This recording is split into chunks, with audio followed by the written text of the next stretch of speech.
Hello there, it's the lineal heavyweight champion of the world, Tyson Fury.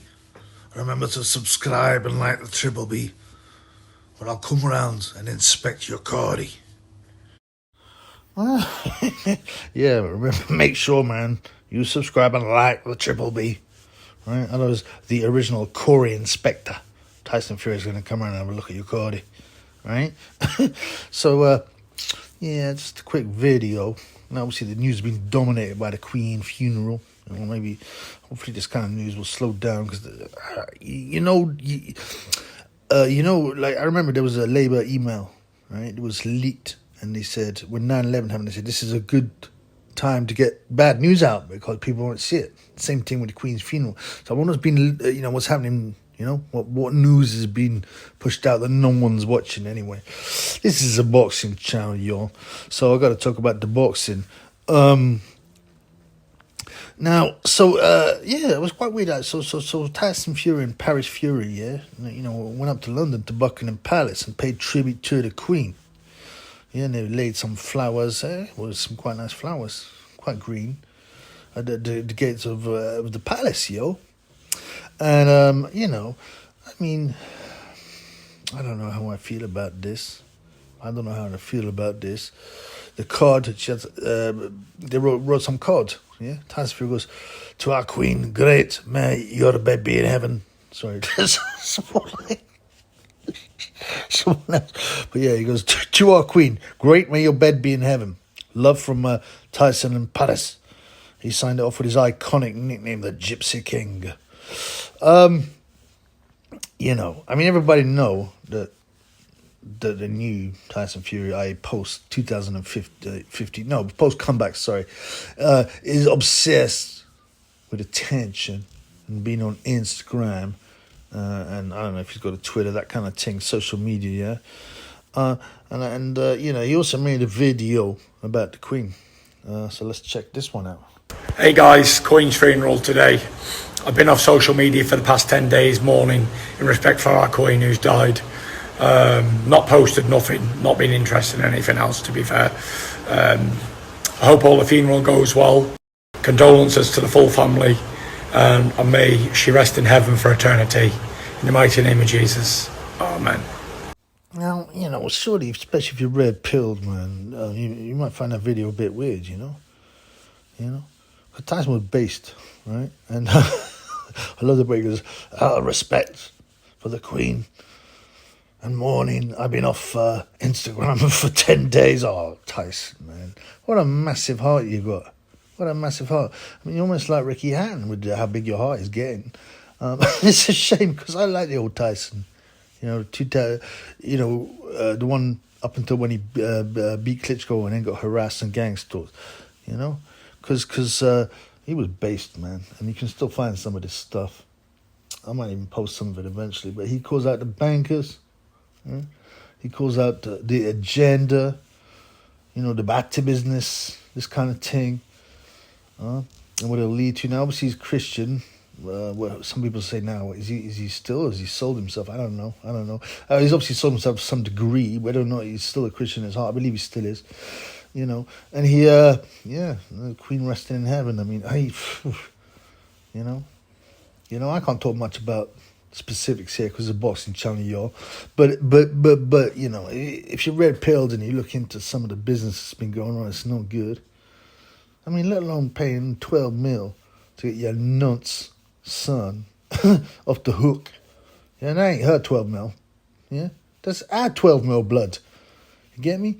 And there's loads of other stuff you can dig in. There's weird stuff about Canada and an Indian orphanage. You check it out, man. You got to do your own work, blood. Yeah, you can't be told the red pill. You got to discover it. You get me? I mean, I can lead you to the red pill, but you got to eat it. You get me?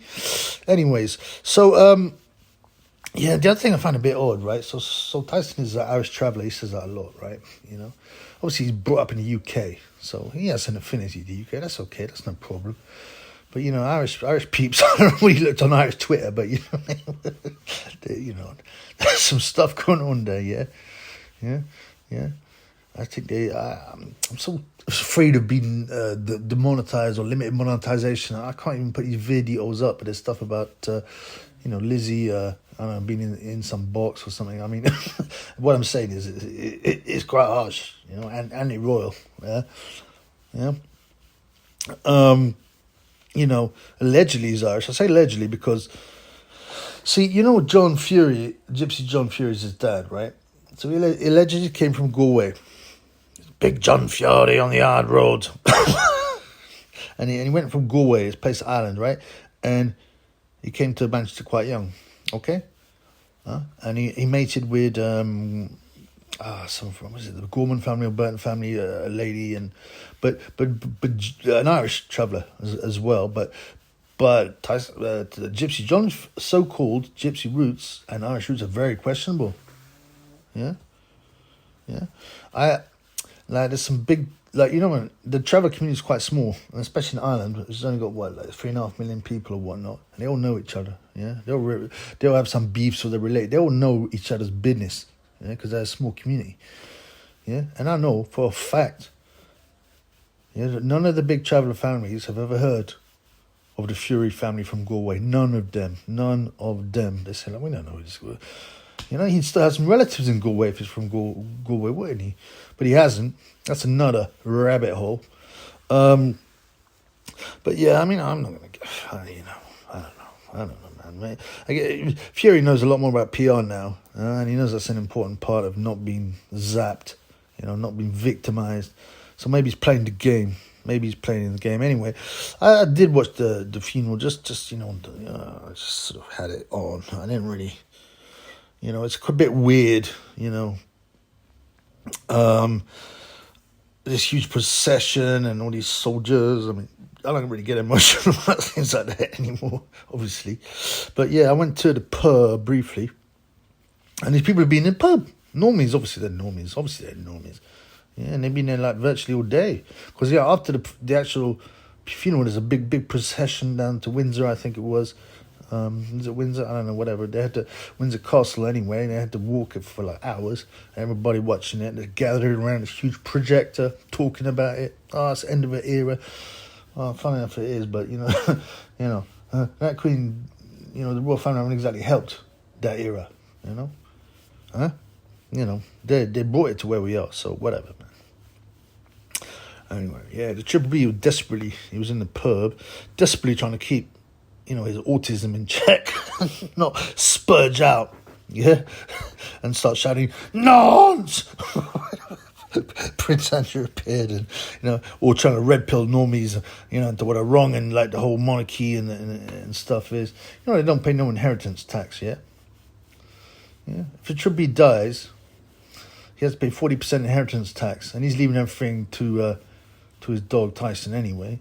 But obviously there isn't much, but there's a trickle of revenue coming in. But what I mean is 40%, or I don't know if it's graded on how much you leave. I'm not really sure, but it may be a standard 40%. Yeah, the Queen don't need to pay that thing. I read another thing. Prince Charles worth 900 million for what? What's he done, man? What's he done apart from bust a nut in what's her face, Camilla? He said he wanted to be her, sanitary insertion. I mean, it's grim, man. Anyway, I watched a bit of it. What I thought was quite interesting. Yeah, Meghan Markle. She Prince Harry. People say Prince Harry is James Hewitt's son. I don't believe so. I don't. I did when he was younger, right? And that's mainly because of his red hair. But there's some redhead stuff going. I mean, it's a strong gene. It just pops up, by the way. And you go places, some places in the Middle East, stuff like that, and you've got gingers walking around. It's quite weird. Even though most people are tanned up. So it's a strong gene. I believe there is some redheadedness on Diana's side, but they all take part in not incest, or they probably do, but what's it called, adultery. Yeah. So you don't know exactly what goes on, but as Prince Harry's growing up, he's got Charles's face, his eyes, his beady eyes, and his nose, the bridge of his nose. I definitely believe he's Charles's son, not James Hewitt, whatever his name is. And yeah, what did I say, Meghan Markle? Yeah, she's fitting well into English life, I noticed, you know. She gets a lot of grief. I don't really care one way or another. Huh? You know, that's obviously another, what's it called? Wedding of convenience, you know, to push a certain agenda. You know what it's about. You know what it's about. And also, I told you, right, the elitists, true elitists are going to are looking to take the monarchy not down in one fell swoop, but narrow it down, and because they don't need that anymore. Yeah, they're looking for the one world government, and they don't need, you know, the royals are senior enough, but they're not part of the big dogs in the NWO. All right, so but Meghan Markle I thought fit in really well, because her entire face was covered in like that orange foundation that Skets seem to wear all around England. Yeah, but not on the neck and body. She's got this like orange face, which is weird because obviously she's mixed. Yeah, she's quite tanned anyway, but she decided to respect the British Sket look. Yeah, and cover her face in the orange foundation, which I found quite endearing. Yep. I mean, what else? No, not more. What I did find fairly amusing. You know, at the end, yeah, the congregation sit up and they sing, you know, God Save the Queen, or God Save the King. And they couldn't decide which one it was. They obviously didn't point this out, which one they meant. Half of the attendees, you can hear it if you watch it again, half of the attendees are saying God Save the King, half of them are saying God Save the Queen. And yeah, I mean, it made me chuckle. You know, small little things like that should be amused in a world that's so messed up. Anyway, you know what? Peace.